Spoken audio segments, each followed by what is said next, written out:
নমস্কার বন্ধুরা, সকলকে জানাই ইউটেক ডিজিটাল ইউটিউব চ্যানেলের পক্ষ থেকে অসংখ্য ধন্যবাদ। তো আজকে আমরা যে প্রসেসটি দেখব সেটি হলো মোবাইল দিয়ে কি করে আধার কার্ড ডাউনলোড করা যায়। তো আধার কার্ড ডাউনলোডের জন্য আমরা সর্বপ্রথম যাব গুগল ক্রোমে। এখানে গিয়ে সার্চ করব uidi.government.in এ। এরপর সর্বপ্রথম যে পেজটি খুলে যাবে, এখানে দেওয়া থাকবে গেট আধার নামে একটা অপশন। স্ক্রল করবেন, দেখবেন মাই আধার সার্ভিসের উপরে গেট আধার অপশন আছে। এখানে দেওয়া আছে বুক অ্যাপয়েন্টমেন্ট এবং তার নিচে আধার কার্ড ডাউনলোড। এই অপশনে ক্লিক করবেন। এরপর যে পেজটি খুলবে সেখানে লগ ইন অপশন থাকবে। এখানে নিচের দিকে স্ক্রল করলেও পাবেন বা ওইখানে লগ ইন করলেও পাবেন। প্রথমে দেখবেন আধার নাম্বার, এখানে ইন্টার আধার নাম্বার, আপনার আধার কার্ডের নাম্বারটি বসিয়ে দেবেন এবং তারপরে নিচে যে ক্যাপচারটি আছে সেটি দেখে সেম টু সেম এখানে বসিয়ে দেবেন। এরপর গেট ওটিপিতে ক্লিক করবেন। গেট ওটিপি করার পর মোবাইল নম্বর একটি মেসেজ যাবে, যে মোবাইল নম্বরটি আধার কার্ডের সাথে লিঙ্ক থাকবে।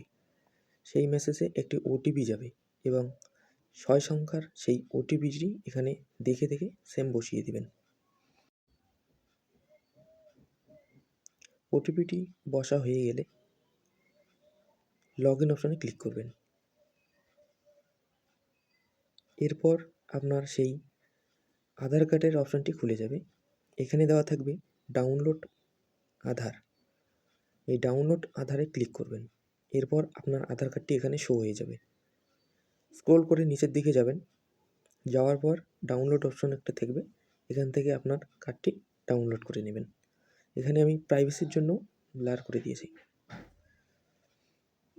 এরপর এখানে কংগ্রাচুলেশন অপশনটি আসলে উপরে আধার কার্ডটি শো হয়ে যাবে, সেটিতে টাচ করবেন। করার পর আধার কার্ডটিতে পাসওয়ার্ড প্রোটেক্টেড দেওয়া থাকবে। সেই পাসওয়ার্ড হিসেবে আপনি ব্যবহার করবেন আপনার নামের প্রথম ক্যাপিটাল লেটারের 4টি অক্ষর এবং জন্মসাল। এই প্রথম অক্ষর 4টি ও জন্মসালটি দেওয়ার পর আপনি ওপেন অপশনে ক্লিক করবেন। এরপর আপনার আধার কার্ডটি শো হয়ে যাবে।